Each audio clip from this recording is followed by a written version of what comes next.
What I'd like to do is then give a brief introduction to the three of us. Then I'd like to give you a very brief overview of the laws of armed conflict. And for any of you that know anything about this field, you will find it egregious, oversimplistic, and indicative of a lack of any sentience whatsoever. I apologize in advance, but I'm going to do it quickly. My name is Brad Allenby. My work area is Earth Systems Engineering and Management, emerging technologies, particularly military and security technologies, and looking at some of their implications in terms of applied ethics and the changing environment within which conflict is occurring, civilizational conflict, which I'll talk about briefly to sort of set the stage for the next two speakers who will make up for my lack of coherence. The second speaker is going to be Daniel Rothenberg. Daniel has 15 years field experience in human rights law. He's done a lot of traveling in areas that I would never go into, so I commend him for that. He was a senior fellow at the Shell Center for Human Rights at the Yale Law School, a professor of anthropology at the University of Michigan, and is currently the co-director of the Center for the Future of War, which is a combined effort between Arizona State University and the New America Foundation in Washington. They've held a couple of conferences recently which have been very well attended. The last one was covered by CNN, broadcast real-time by CNN. So it's a very significant accomplishment, and Daniel is primarily responsible for it. Laura Dickinson, who most of you know probably, is the, and I'm sure I'm going to get this wrong, Oswald Semester Colclough? Awesome.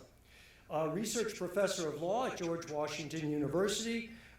Previously, she was the foundation professor of law and director for the Center of Law and Global Affairs here at the Sandra Day O'Connor College of Law at Arizona State University. She has significant experience in the areas of human rights law and the laws of armed conflict. So that's your lineup. Let me give you a very quick overview of the so-called laws of war.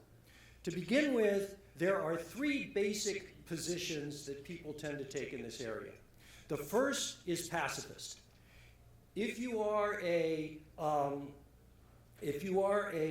philosophic pacifist, then the laws of war may be problematic for you because they make war more possible, more conceivable, and in doing so, they make something that is inherently evil more likely.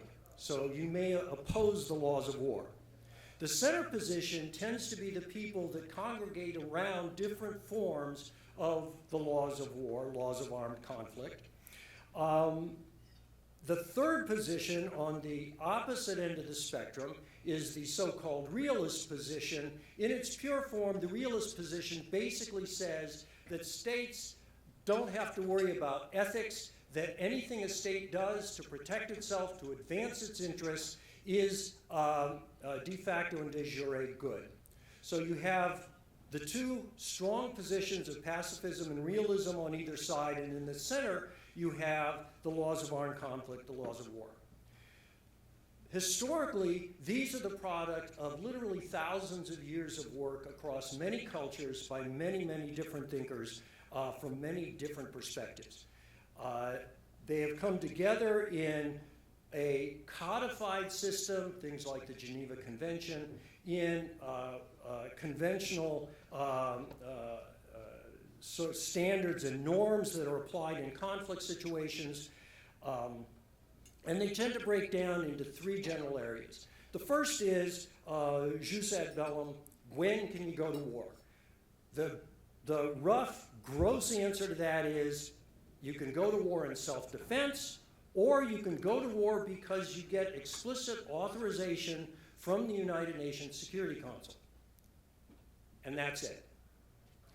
There's the whole question about, well, what about preemptive war, which of course is what the Bush administration was working with in Iraq, and that's a very complex area that fortunately, because of lack of time, I don't have to go into. Jus in bello. That's how do you behave once you're in war. Again, very, very complex set of standards, a lot of treaty obligations here, but essentially there's a couple of very important points. One is discrimination. It's very important under the laws of war that you discriminate between combatants and non-combatants. That is, between people who can be targeted, combatants, and non-combatants who cannot be targeted. It doesn't mean that you can't impact non-combatants and their property. That's collateral damage. Collateral damage is not unlawful, but it has to occur as a result of an otherwise lawful mission, and it has to occur when you are following the laws of proportionality. That is to say that your reaction, your response can't be disproportionate to the insult or the problem you're trying to address. So for example, if you have a soldier that is killed in a town in a argument over wine, women, and song, you can't go in and destroy the whole town. That's not a proportional response. So you have discrimination, proportionality. You have some weapons that are absolutely prohibited. Most of you know chemical weapons of most kinds are prohibited, for example. And you are not permitted to use things that are evil in themselves, mal per se, mal in se. So those are essentially the kinds of rules that apply once you're at war. Now, there is a growing area of law that has been developed over the past several decades that look at what's called jus post bellum. That is justice after war. That is, how do you achieve a lasting peace? The idea being that if you went to war legally and you fought the war legally, but you screw up the peace, you may in fact have caused more problems than you actually solved. The obvious example here, the poster child, is Versailles. Did the Treaty of Versailles really solve anything, or did it in fact lay the groundwork for World War II? We can argue about that. Inevitably, people have different perspectives. But remember that the Treaty of Versailles reflected in part the treaty that solved the Franco-Prussian War in 1870, and so forth and so forth. So the idea is that if you understand that the obligation goes beyond simply fighting the right way into achieving a more lasting peace, you begin to get a flavor for the way that this part of the law is working. What are the critiques of this body of law? First, that the laws of war are Eurocentric, that they're Western specific, and that there are no rules or norms anymore that are universal. And it is a Western habit to think that simply because we established the UN, and at that time Western ideas were dominant, that they were therefore universal. Certainly I think you would find that ISIS rejects lock, stock, and barrel the implications that the norms of the laws of war govern their behavior. The second general argument is that the laws of armed conflict are Westphalian. That is to say that they reflect an international structure predicated on the predominance of the state. And that in today's world, particularly if you look at certain areas of the world, that's no longer the case. That in fact you have areas where you're approaching what's known in the literature as neo-medievalism. That you have different centers of power, that they're in flux, and that the damage to civilians in these kinds of areas is very, very significant. Look at what happened to civilians in, say, Crimea or in Ukraine, and compare it to what happened to civilians in some places where the laws of war did apply, and you'll begin to get a flavor for that argument. Finally, and what we will focus on primarily in this discussion, is the laws of war are being undercut by technological development. That, for example, you don't know when you're being attacked by cyber. Is somebody putting cyber bombs, logic bombs into all of your internet networks an attack that allows you to respond kinetically or not? Big argument. We'll talk about that. So that's the laws of war. That's all you're going to get. We're now going to go to our panel. the way we've set it up, we've readjusted because Di's not here. I'll go first, and then we'll have the two other panelists, 15, 20 minutes, and then we'll get into a discussion with you. So I need somebody who is going to limit me in terms of time. Can one of you flash me when it's 15 minutes? Awesome, thank you. And I will attempt to behave myself. All right. I also need somebody who can turn on the screen. Thank you. Well done. All right. So, let's look at modern conflict and the laws of war. What I want to do in the next 15 minutes, and I'm going to do it really fast, is I want to give you a flavor for how much has changed. It doesn't mean that there are not deep continuities between historical experience and today, because there are. What it does mean is today presents a unique set of challenges that is the context within which emerging technologies are creating even more significant change than one would anticipate. Right then. So what are the areas where you're seeing significant change? Well, the first is evolving models of conflict. Now, conflict is not necessarily war. And part of the game that's going on in the world today is that you want to be able to assert your power, but you don't want to do it in such a way that you enable the United States to respond with conventional force. One of the realities of today is that the United States is entirely dominant in conventional force.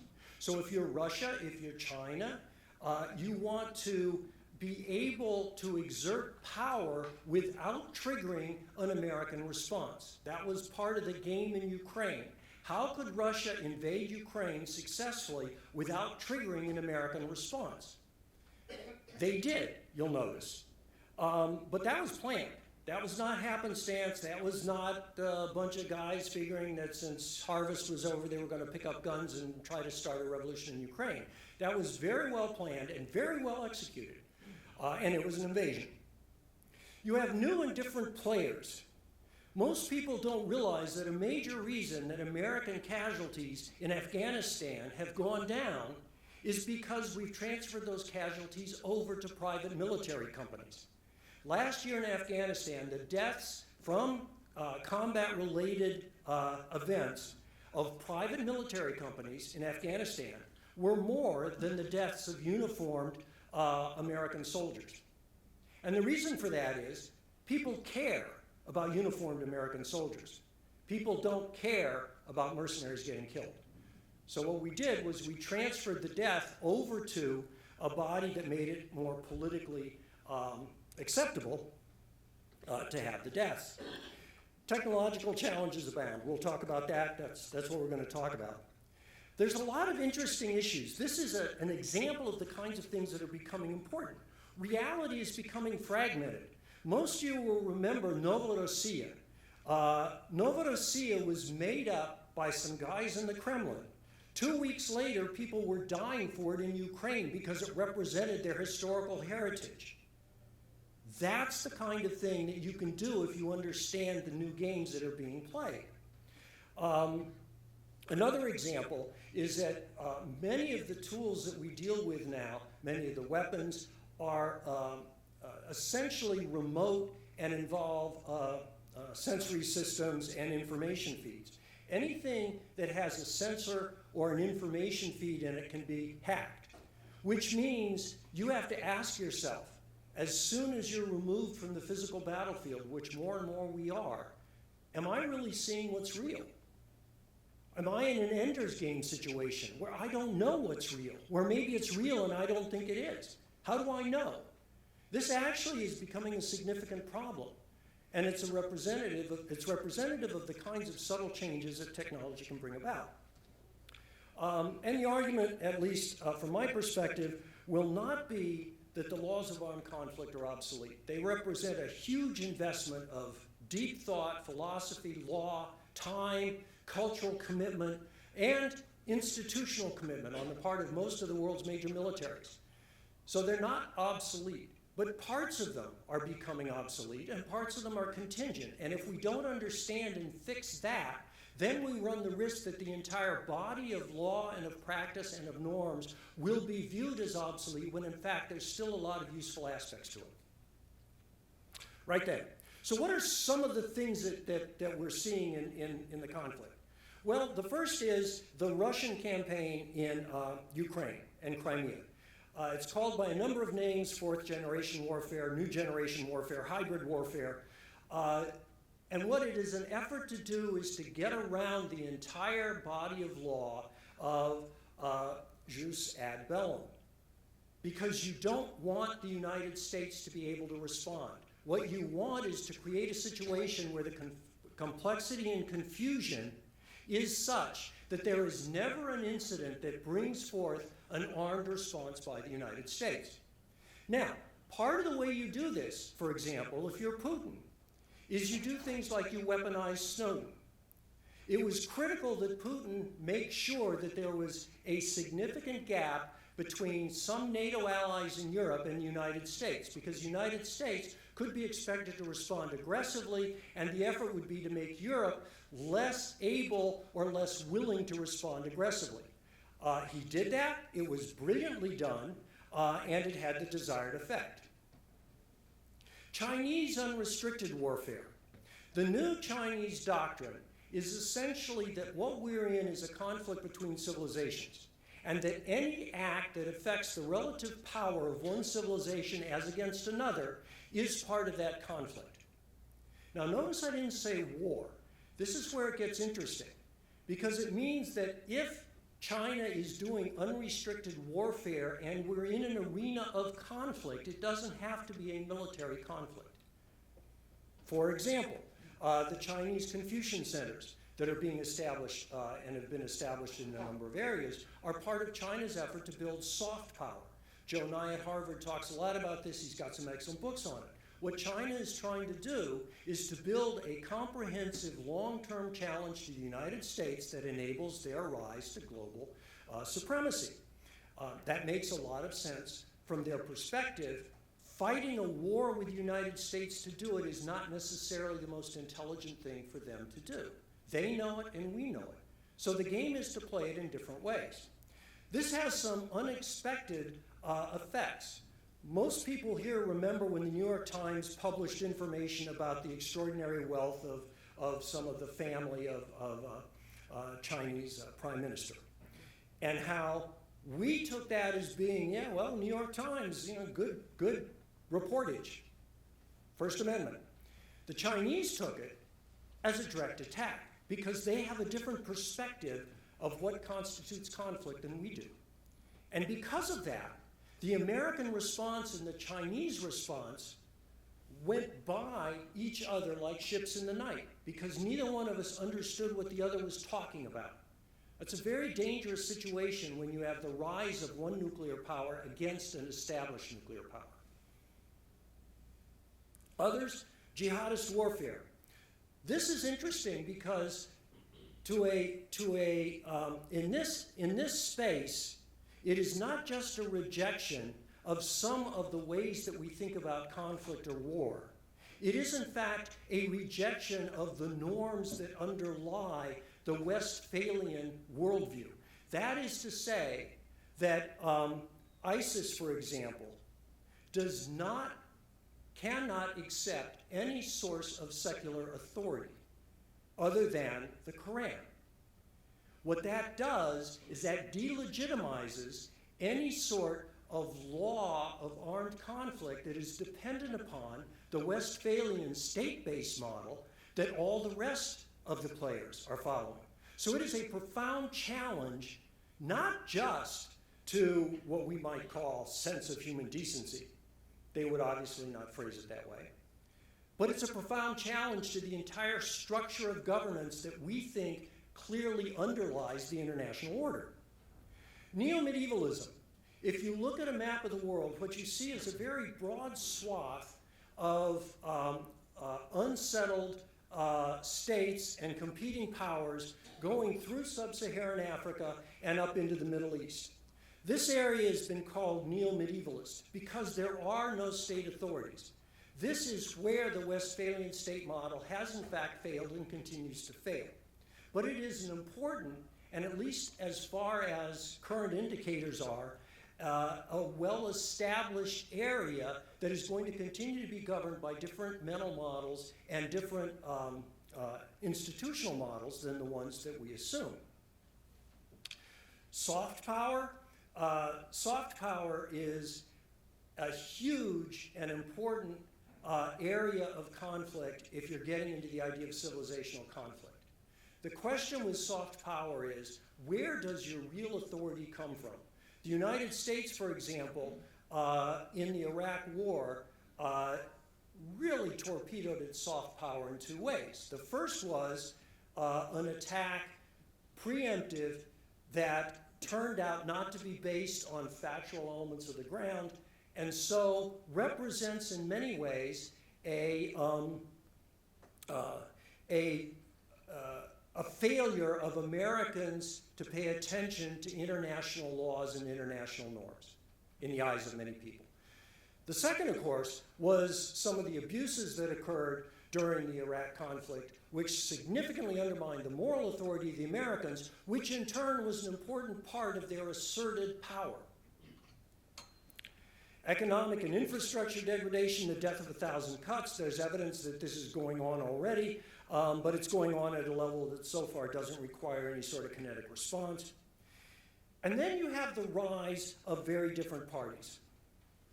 States. We're used to states. States are what we think about when we think of military power. But we have democratized technology. Be careful what you wish for. Many of us thought democratizing technology was going to be a great idea.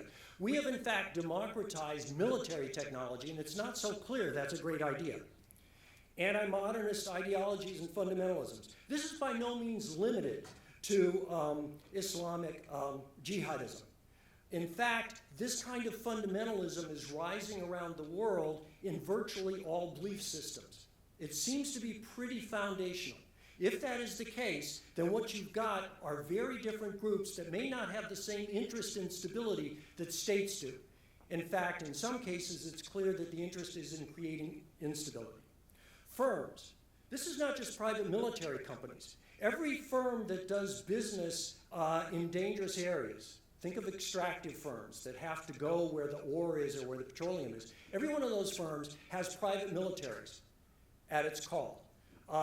The Gates Foundation uses private militaries. NGOs use private militaries because they have to. Private militaries are now an established part of the international military and security environment. And it's going to get much more interesting because some private companies to date generally tend to try to follow American law because they're American companies. But you're getting new companies coming out of places like Russia and Ukraine that are not bound by those constraints. NGOs, there's a lot of evidence that, for example, Putin has tried to fund and use as weapons European environmental groups. This makes a lot of sense from Putin's perspective. What is the single greatest challenge to the Russian state? Well, it is not the threat of Lithuania. What it is fracking. How do you stop fracking? Well, you don't do it by acting as the Russian state to tell other states not to do it. You do it by acting through trusted third parties to try to prevent that activity from occurring in the first place, thereby protecting your flow of revenues as a petrostate. Churches and religions, we've talked about that. Network, community, and interests, very interesting. The ultra-rich. When we talk about private military companies, we may not tend to think of the ultra-rich in the same breath. Mia Farrow, at one point during the Darfur genocide, wanted to hire Blackwater to take over Darfur, in essence, to become her state and protect the people in Darfur. Blackwater, which at the time was having legal troubles, went to the Department of State. And the Department of State said, you got to be out of your mind. And so they went back to Mia Farrow and said, sorry, we can't do it. The Department of State won't let us, but it's probably not a good idea anyway. And she said, why? You can't take Sudan? They said, no, we can take Sudan. That's not a problem. We've done that analysis. We can take Sudan. Well, if you're Sudan, what are you going to do? You're going to go out and hire DynCorp, right? And so now you got two large, well-funded mercenary companies going at each other. What's their interest? Well, their interest is to keep it going as long as they can, right? I mean, this is their business. So do you really want to do that, Mia? Mia backed down. Lest we think that this was a really stupid idea on her part, think about the lives that might have been saved. And think about the fact that Executive Outcomes, a South African outfit, went to the UN before the Hutu-Tutsi incident and said, look, this is about to go down. You're going to lose hundreds of thousands of people. You're the UN. You can't act fast enough. They were talking to Coffee. You can't act fast enough to stop this, but we can. We'll put our people in there until you get your UN troops on the ground, and we can prevent this from happening. And Coffee said, you know, the world isn't ready for that. No, I can't possibly do that. And hundreds of thousands of people died because of that. So was that a good call or a bad call?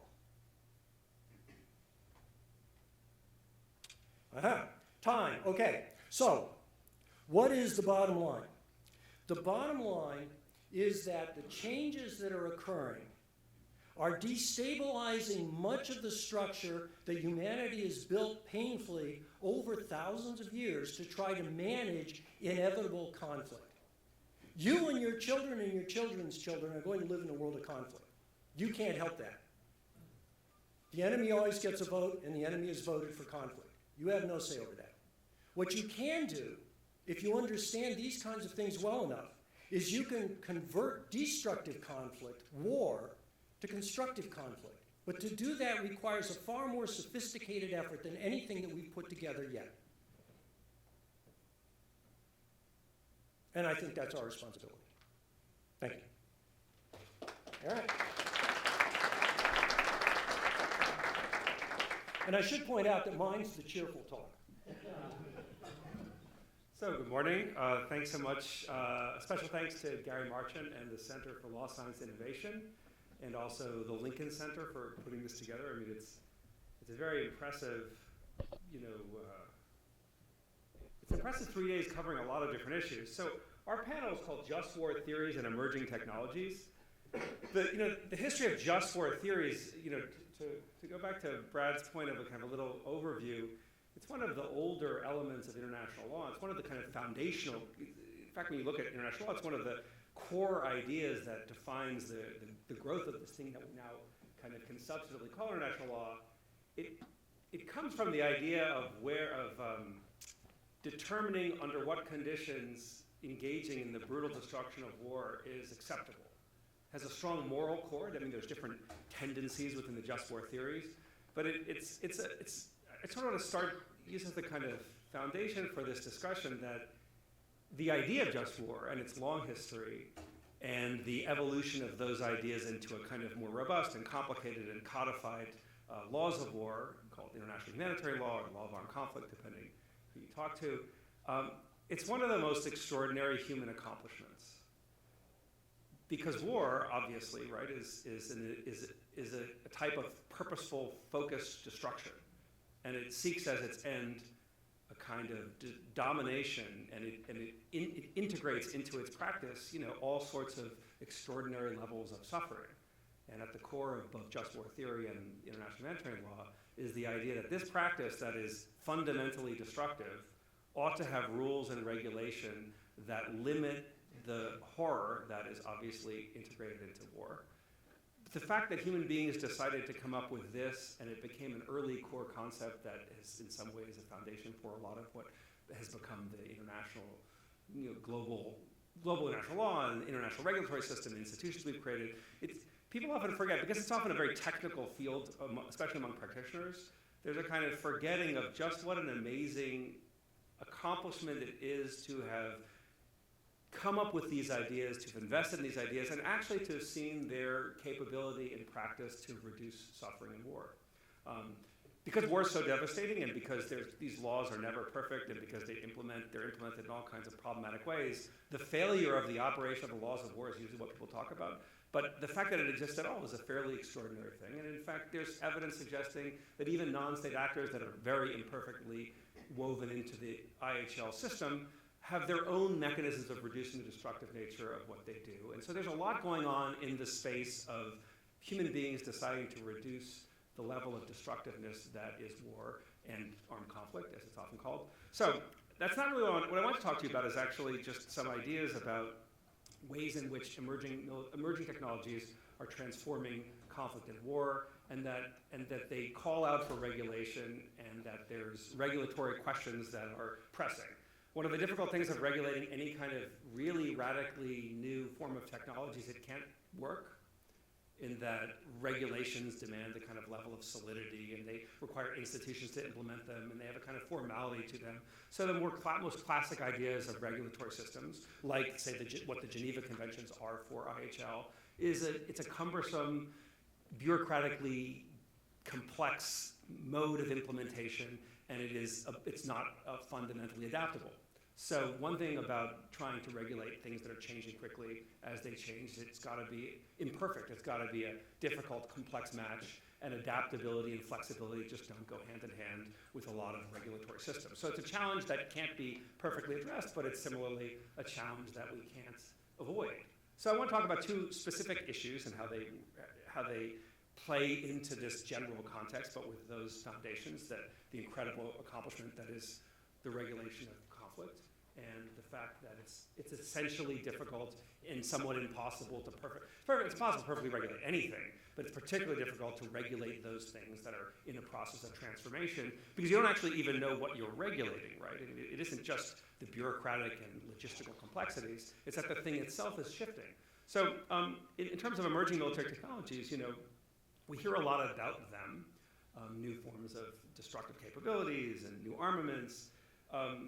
I would suggest that maybe the greatest is too strong a word, but one of the more significant revolutions in military technology is not necessarily the things that blow up, but the way in which data is transforming the nature of conflict. And I want to talk about that in two ways, in relationship to drones, and in relationship to just big data more generally. So drones are, interestingly, in the post 9/11 conflict, drones are probably the only, or close to the only, military technology that's really captured the popular imagination. By that, I don't mean in the worlds of people who engage in military and strategic planning. I mean just generally. Like, there's a lot of concern about drones. You say the word drone and people are interested. That isn't true about a lot of other things that have actually changed, the practice of warfare.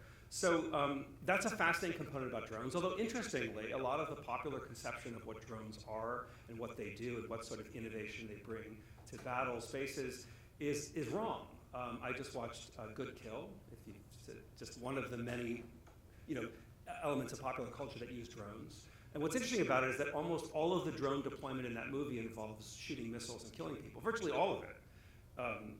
And so when people think of drones, they usually think of it largely as a mechanism of kinetic activity, as the military calls it, shooting weapons at people and killing people, the classic stuff of war. But in fact, the revolution of drones, if you really take a step back, is their ISR capabilities, intelligence, surveillance, and reconnaissance, and the ways in which drones are transforming warfare, at least one of the more interesting ways. I don't just mean tactically, because tactically they do a lot of different things, including launching missiles.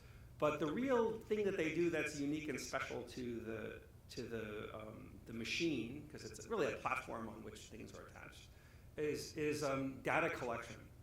They're able to hover over areas for lengthy periods of time, and if you have a couple of drones, you could have 24/7 surveillance over an area.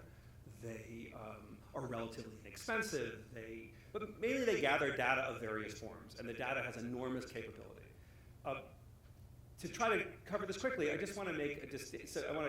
So they feed all of this data. There's a classic sense that they're autonomous systems, which they're not technically. And in fact, there's whole teams of people who are involved in the processing and management of drone operations at multiple levels, including a lot of the levels of targeting, but also the managing all of this data that's collected in various formats, video forms and others. So to illustrate the way in which drones prefigure a radical transformation of warfare that is related to the laws of war, we can look at their kinetic use, but their kinetic use in two different ways. There are two different kinds of targeting operations. There's what they call personality strikes and signature strikes. You may or may not be familiar with those, but it's out there quite popularly. It's even in there's even a sort of little lecture on that in Good Kill. But basically, personality strikes, and this relates directly to Brad's quick overview of IHL, which is one of the key things that IHL does. I mean, the reason why it's a great sort of accomplishment is it doesn't. So there is the pacifist trend in just war theory, I suppose, but the regulation itself engages warfare for its destructiveness and seeks to come up with mechanisms to determine what is allowed and what isn't allowed, and to sort of oversimplify it. A lot of the regulation is about who can be killed under what circumstances, what can be destroyed under what circumstances. So at the core of this is a principle of distinction, and so you have to distinguish between those who can be killed and those who cannot. And so to make it really simple, think of combatants as those who can, and that there are modes of legally obligatory modes of realizing this principle, like uniforms, like marking vehicles with military insignias, so you know that they are targetable.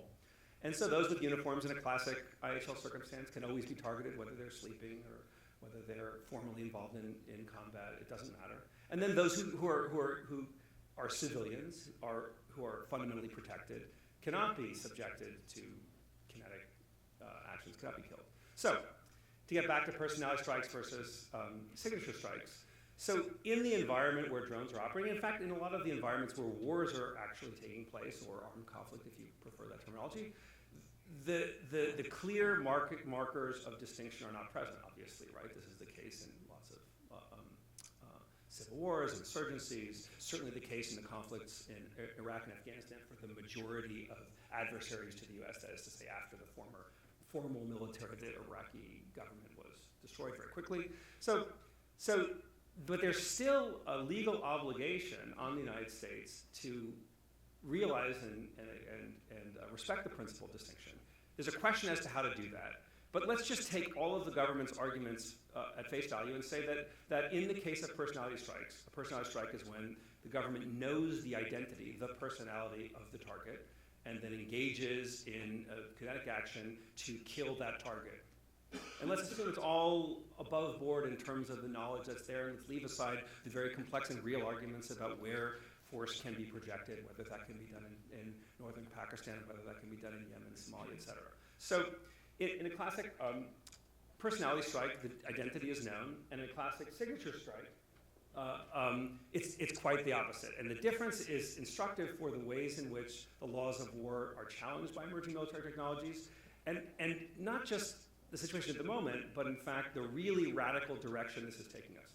So for personality strike, it's fairly easy to understand. The person is known about, there's a dossier on the person, there's a name that's known, there's all sorts of things that are known, there's a correct placement of that person within some sort of understanding of their position within this adversary's organization. Signature strike is something different. It's based on a signature. So the identity of the individual isn't known. The person doesn't wear a uniform that indicates that they are targetable. But data is gathered on the individual or group of individuals that renders them a target. Now, if you accept the US government's determination, they say that all of this is fully legal. And in theory, it could be fully legal, right? It could be the data-driven proxy of classic principle distinction. So instead of a uniform, the data you gather is essentially the proxy for wearing a uniform. It adequately encompasses the things that would render you targetable. But what's fascinating about signature strikes, so leaving aside again exactly how they're implemented, that gets into a lot of factual questions, which are very interesting, as well as a lot of legal questions that are interesting.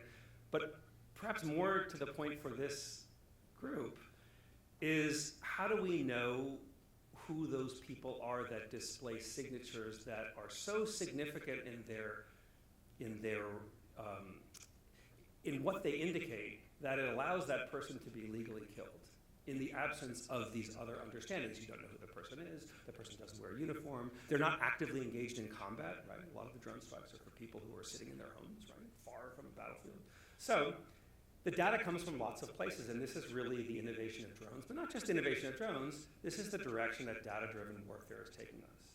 So to put together this signature, it's a combination of the video data that comes from drones, It's a combination of human intelligence that comes from various sources. It's an amalgamation of signals intelligence, whether it's intercepted cell phone calls or who knows what, right? There's lots of data out there.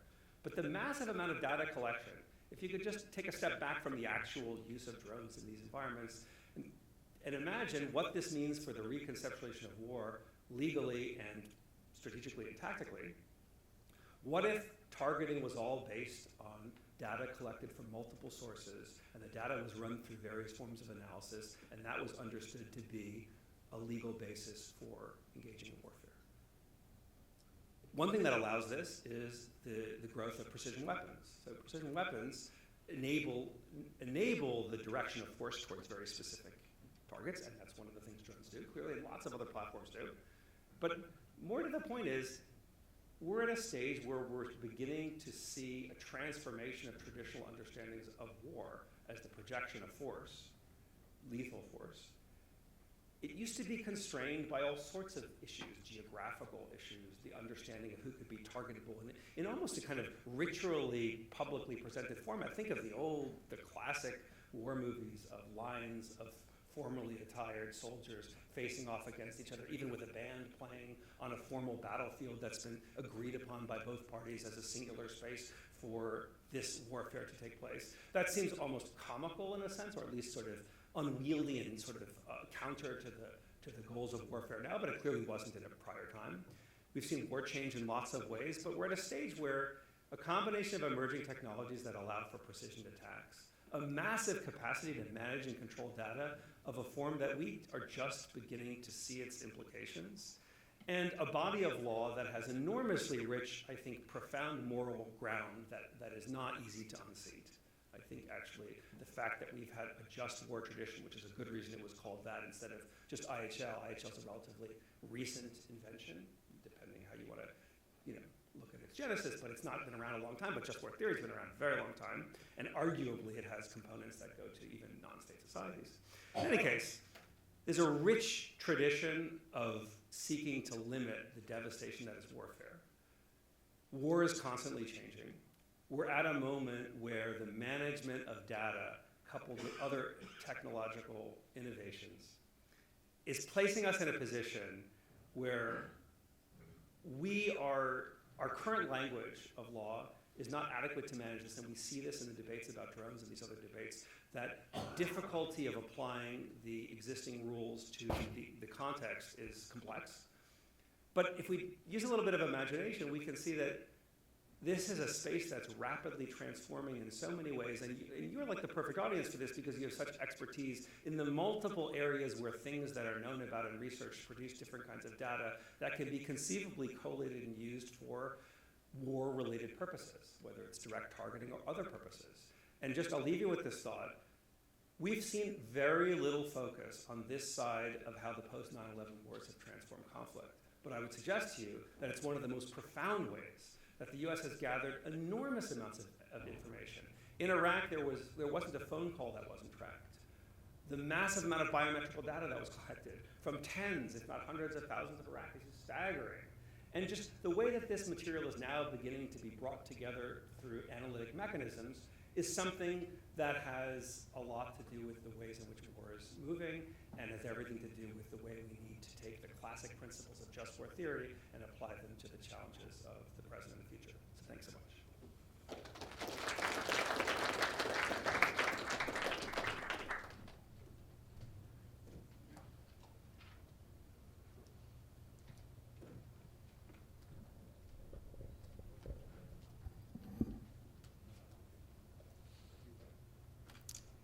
So first of all, I just really want to thank Brad and Gary and the Center for inviting me here to ASU. One of the things I love about ASU, and which is pretty distinct, is the interdisciplinarity of this university, and I think this conference is a great reflection of that, and it's wonderful to be part of it, so thank you. So this panel seeks to grapple with the impact of new technologies on just war theory. And I'd like to focus on a particular aspect of this question, and that is the profound effect that certain new military technologies have had on two bodies of law that might be seen as embodiments of core principles of certain strands of just war theory. And those are, first, the domestic constitutional and statutory allocation of power between the president and Congress, and second, international humanitarian law, or the jus in bello, as Brad described it. And I'd like to focus on the use of remotely operated unmanned aerial systems or drones, as well as some increasingly automated weapon systems. And my key point is this: these new technologies are not merely changing how we fight war, they are radically distorting and changing time-worn legal calculations at the heart of just war theory. And also the growing use of contractors, which Brad alluded to, who invent, maintain, and in many cases operate these technologies, are enhancing this effect. By minimizing US casualties and augmenting more conventional air campaigns, drones and contractors together reduce the political costs of engagement, making it easier to contemplate the use of force abroad. And perhaps even more significantly, these new methods and means of warfare enable new legal arguments that upset the balance of power between the president and Congress, tilting it towards the president. And at the same time, these new technologies fragment and diffuse decision-making, and so they undermine the principle of accountability that helps make international humanitarian law, give it some effect. So let's first take a look at how the use of unmanned systems are disrupting the domestic constitutional and statutory regime regarding the decision to use force abroad. So the current change in the use of force overseas is part of a larger story that might surprise the framers of the Constitution as much as an MQ-9 Reaper. The Constitution lays out the basic framework regarding war, and basically Congress gets the power to declare war, and it holds the purse strings, while the president is the commander-in-chief. Now, after the Vietnam War, Congress tried to strengthen its position by enacting the War Powers Resolution, which requires the president to halt hostilities if Congress has not approved them within 60 days. But since then, while Congress has spoken quite loudly to authorize the use of force on some occasions, as it did in 2001 in the wake of the 9/11 attacks on the United States by Al-Qaeda, at other times, Congress's voice has been quite muted at best. And in fact, House Speaker John Boehner recently sounded the death knell for a new authorization to use military force against ISIL in Iraq and Syria. And in the face of congressional silence, the rise of unmanned systems has enabled the president to claim greater authority for unilateral action. And so, to draw out how this has happened, I want to focus on three recent examples: Kosovo in 1999, Libya in 2011, and the current campaign against ISIL in Iraq and Syria. To understand how this shift has happened, I think we have to go all the way back to Kosovo in 1999, when President Clinton sought to halt the campaign of ethnic cleansing launched by Yugoslavian dictator Slobodan Milosevic. But President Clinton wanted to do this at low risk to the United States.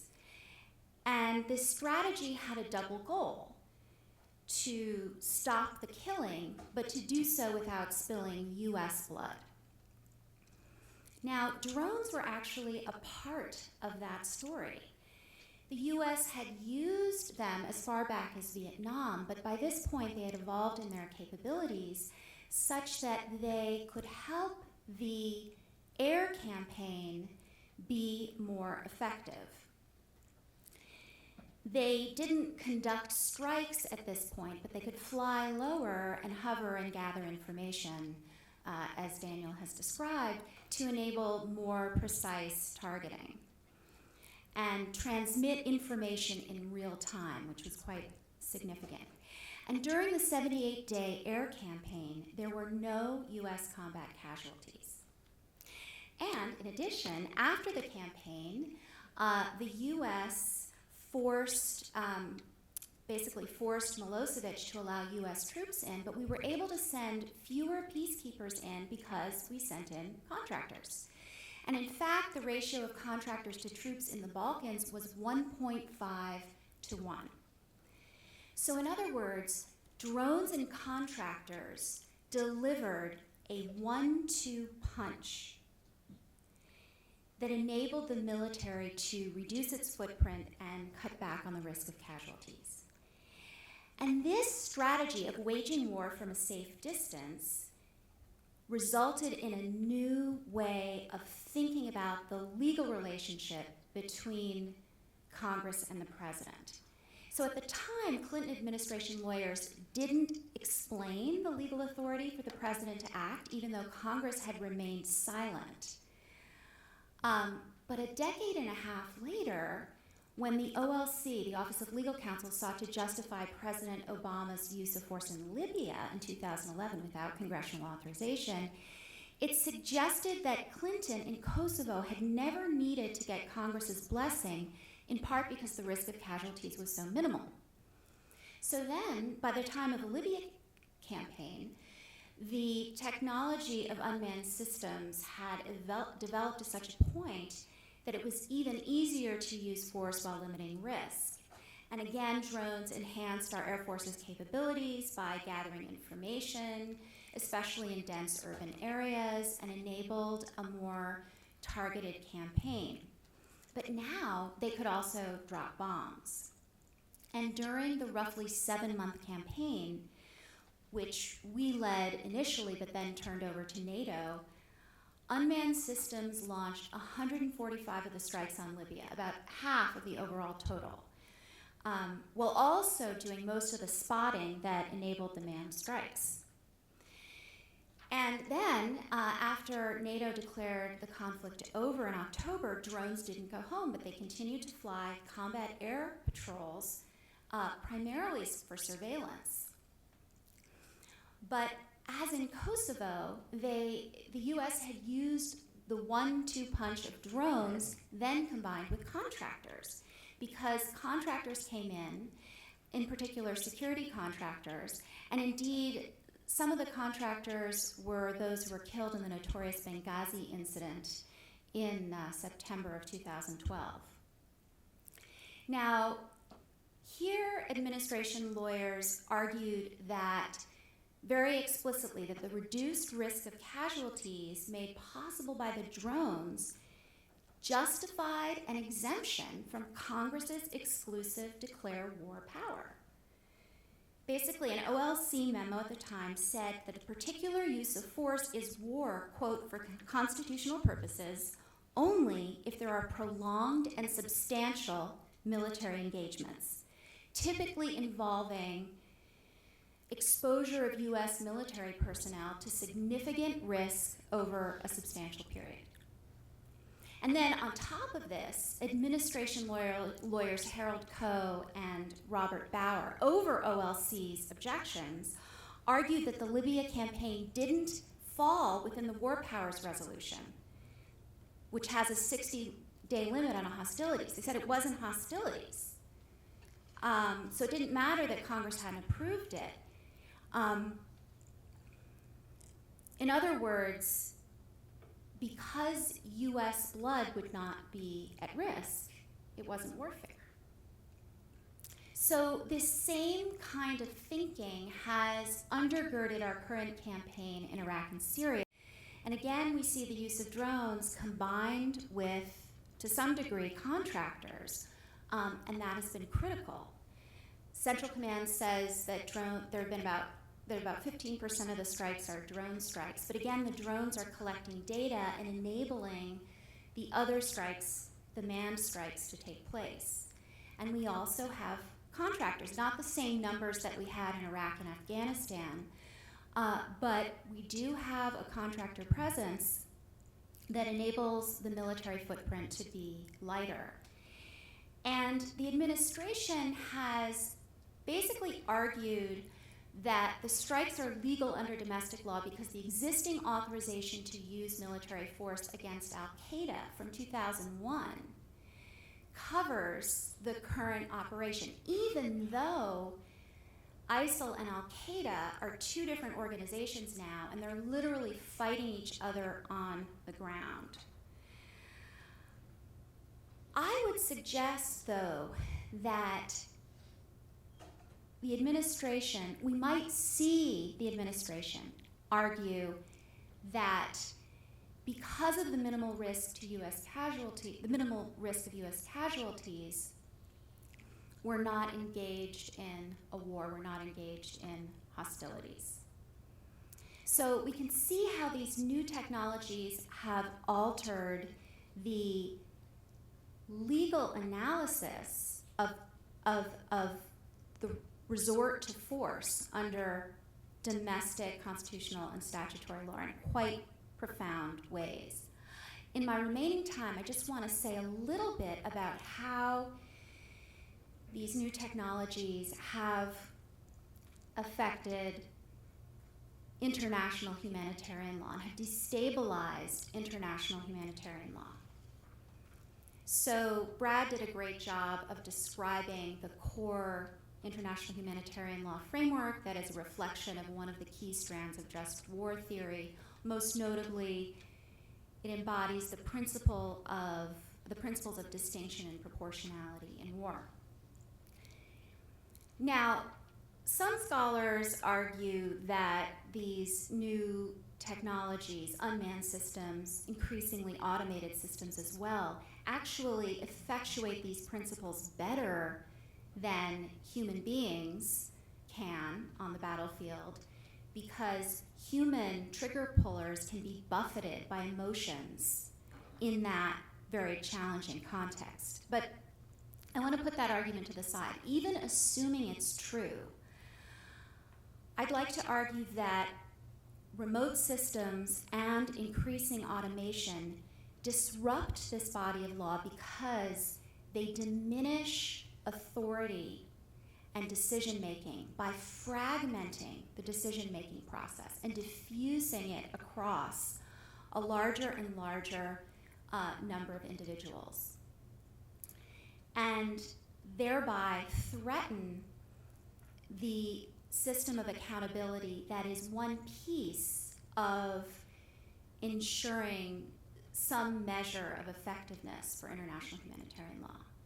So from the Nuremberg trials to current proceedings before the International Criminal Court, individual criminal responsibility has been a central feature of international humanitarian law. If individuals violate core principles to such a degree that they constitute war crimes, they can be tried and criminally punished. And automation limits this form of accountability. Whether these weapon systems are fully autonomous or partially so, or even the remotely operated systems, they introduce a larger number of individuals in the decision-making train, as well as the automated system itself. And the existing body of law for individual criminal responsibility is really not well adapted to cope with this. So the threat may be easiest to see with fully automated systems that move, detect threats, and engage targets based on predetermined criteria. But since no fully autonomous systems are currently operational, and many governments have said that they won't use them, some commentators have questioned whether there is the capacity to develop these systems, although others say that they are quite possible. I want to focus on partially autonomous systems that are pre-programmed to detect and strike certain categories of targets, usually with a human being remotely overseeing the operation and with the ability to manually override it. And one example that I'm sure many of you are familiar with is the Israeli Harpy, which once launched by a human operator can itself detect an enemy radar and then autonomously dive bomb and strike it. And if the Harpy killed a large number of civilians in a manner that could be said to violate the principle of proportionality, who or what could or should be held responsible? Would it be the human being with the authority to override the system, the commander of the territory where the weapon system was deployed, the individuals who set the policy for using the technology, the individuals who drafted the targeting criteria, the engineers who designed the weapon system to apply the targeting criteria, anyone who supplied intelligence or data that fed into the weapon system and that formed the basis of target selection? So here's the problem. Only human beings can be held criminally responsible. But in this case, there is no clear human actor who bears full responsibility. Some of the people in that chain might plausibly be tried, and the US, the UK have said that they would apply the principle of sort of the last human to make a decision regarding the operation of the weapons. That person is responsible. But arguably, this is inadequate because no one person really bears responsibility. And there's a doctrine in international humanitarian law, international criminal law, called the doctrine of command responsibility. I know there's going to be discussion of this later in one of the panels tomorrow. This doctrine allows for superiors to be responsible for the actions of their subordinates. Even civilians can be held criminally responsible for the actions of soldiers if they are policymakers in the chain of authority. The problem is this body of law presupposes that there is a human being trigger puller who is responsible. And in the case of even the partially autonomous systems, you don't really quite have that. So the doctrine doesn't fully work. And of course, adding contractors to the mix even complicates this further. For example, in the operation of the remotely operated weapon systems drones, contractors are feeding in a lot of the intelligence that's going into the target selection process, and indeed, some contractors have called in targets from the ground. So where do they fit in this chain? They're not in the same formal chain of authority. So the existing doctrine is a mismatch. So in any event, the existing legal doctrine, I would argue, is not fully equipped to provide for accountability when we're using many of these weapon systems, and it is radically destabilizing to international humanitarian law. And at the same time, we've seen the disruption to the domestic law framework. And while the purpose of this talk has been to highlight these disruptions, and not to present solutions, I just want to throw out two possible, things to consider. One, rewriting the War Powers Resolution to make it even more specific that the number of casualties should not figure into the determination of whether something is hostilities, and indeed perhaps even that drone strikes could constitute hostilities, right? That's something to consider. And then on the international law side, re-envisioning the law of superior responsibility. Thank you.